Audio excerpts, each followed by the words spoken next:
Friends, we live in a world saturated with information. But here's the catch. Not all information is created equal. The internet, with all its wonders, has also become a breeding ground for myths and misinformation. From bizarre health claims to outlandish scientific theories, the digital world is teeming with ideas waiting to be examined under the bright light of scientific scrutiny. Believing that vaccines cause autism, a myth debunked time and time again, can lead to dangerous outbreaks of preventable diseases. Falling for the idea that climate change is a hoax, a claim not supported by overwhelming scientific evidence, can hinder our efforts to protect our planet. We need to be able to separate fact from fiction, evidence from opinion. Get ready to have your notions challenged and your understanding of the world expanded. Let's start with a bang, or rather a zap. The internet is abuzz with videos of grapes erupting into fiery balls of plasma when microwaved. Microwaves heat food by causing water molecules to vibrate rapidly. Grapes, being mostly water, are particularly susceptible to this effect. But here's the catch. The shape and size of a grape create an uneven electromagnetic field inside the microwave.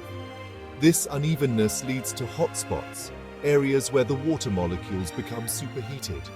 This creates a buildup of pressure, like a tiny pressure cooker. Eventually, something has to give. The pressure becomes so intense that it overcomes the grape's skin, causing it to rupture. So while it's not technically fire or lightning, the visual effect is undeniably dramatic. Next up, we're venturing into the garden, or rather, the vase on your kitchen table. A popular internet tip suggests that dropping a penny into a vase of flowers can keep them fresher for longer. The reasoning? The copper in the penny acts as a fungicide, preventing the growth of bacteria that can shorten the lifespan of your blooms. It's true that copper does have antimicrobial properties. However, the amount of copper in a penny, especially modern pennies made primarily of zinc with a thin copper plating, is simply not enough to have a significant impact on the bacteria in your vase water. Furthermore, the copper in a penny is mostly in its metallic form, which is not readily soluble in water. For copper to act as an effective fungicide, it needs to be in an ionic form, like copper sulfate, which can dissolve in water and release copper ions that are toxic to bacteria. So, while the penny trick might sound like a clever hack, it's unfortunately not supported by scientific evidence. Cracking the code. Does cracking your knuckles lead to arthritis? Let's move on to a myth that has plagued parents and teachers for generations. Cracking your knuckles causes arthritis. The popping sound you hear when you crack your knuckles is not bones rubbing together, as is often believed. It's actually caused by the formation of gas bubbles within the synovial fluid, a thick liquid that lubricates your joints. When you stretch or bend your finger, you create a change in pressure within the joint capsule.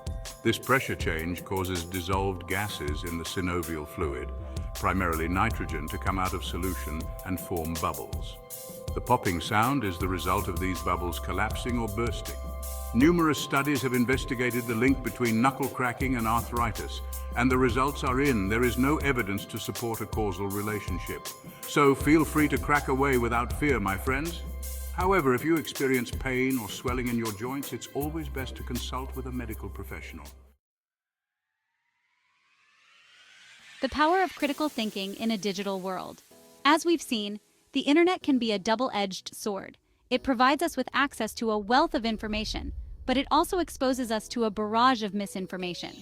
That's why it's crucial to approach online content with a healthy dose of skepticism and a commitment to critical thinking. Before you believe everything you read or see online, take a moment to consider the source. Is it a reputable website, a scientific journal, or a random person's social media post? Look for evidence-based information, preferably from multiple sources. By embracing critical thinking, we can navigate the digital world with confidence, separating the myths from the realities and making informed decisions about our health, our planet, and our lives. Let's all strive to be discerning consumers of information, spreading knowledge, not misinformation.